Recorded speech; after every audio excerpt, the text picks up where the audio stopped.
আজি উত্তৰ গুৱাহাটী শংকৰদেৱ শিশু নিকেতনত প্ৰথমবাৰৰ বাবে ককা আইতা দিৱস উদযাপন কৰা হয়।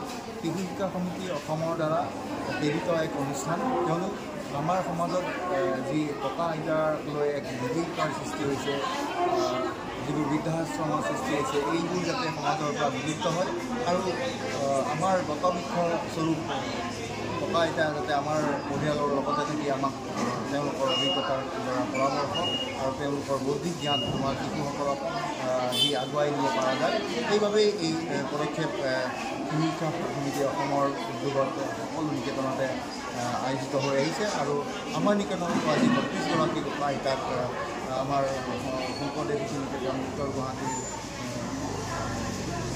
সম্বৰ্ধনা জনোৱা হয়। তেওঁলোকৰ চৰণ চুই ছাত্ৰ ছাত্ৰীয়ে আশীৰ্বাদ লয় আৰু এইদৰেই এই উৎসৱটো অতি আনন্দৰ মাজেৰে আজি উদযাপিত হয় আৰু আমি অনাগত দিনতো তেওঁলোকৰ আশীৰ্বাদৰ জৰিয়তে সমাজখন আগুৱাই নিবলৈ পাৰিম বুলি মই আশাবাদী আৰু ইয়াৰ পৰা শিশুসকলে যথেষ্ট শিকিব পাৰিব।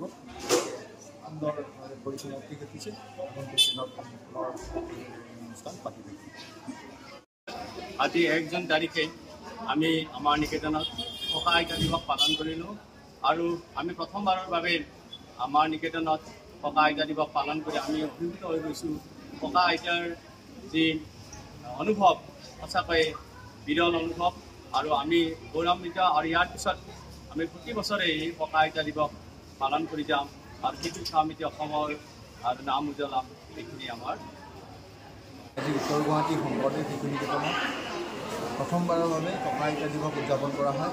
শিশু শিক্ষা সমিতি অসমৰ দ্বাৰা প্ৰেৰিত এক অনুষ্ঠান, কিয়নো আমাৰ সমাজত যি ককা আইতাক লৈ এক বিভীষিকাৰ সৃষ্টি হৈছে, যিবোৰ বৃদ্ধাশ্ৰমৰ সৃষ্টি হৈছে, এইবোৰ যাতে সমাজৰ পৰা বিলুপ্ত হয় আৰু আমাৰ বটবৃক্ষ স্বৰূপ ককা আইতা যাতে আমাৰ পৰিয়ালৰ লগতে থাকি আমাক তেওঁলোকৰ অভিজ্ঞতাৰ দ্বাৰা পৰামৰ্শ আৰু তেওঁলোকৰ বৌদ্ধিক জ্ঞান আমাৰ শিশুসকলক যি আগুৱাই নিব পৰা যায়, সেইবাবেই এই পদক্ষেপ শিশু শিক্ষা সমিতি অসমৰ উদ্যোগত সকলো নিকেতনতে আয়োজিত হৈ আহিছে আৰু আমাৰ নিকেতনতো আজি ৩২গৰাকী ককা আইতাক আমাৰ শংকৰদেৱ শিশু নিকেতন উত্তৰ গুৱাহাটীৰ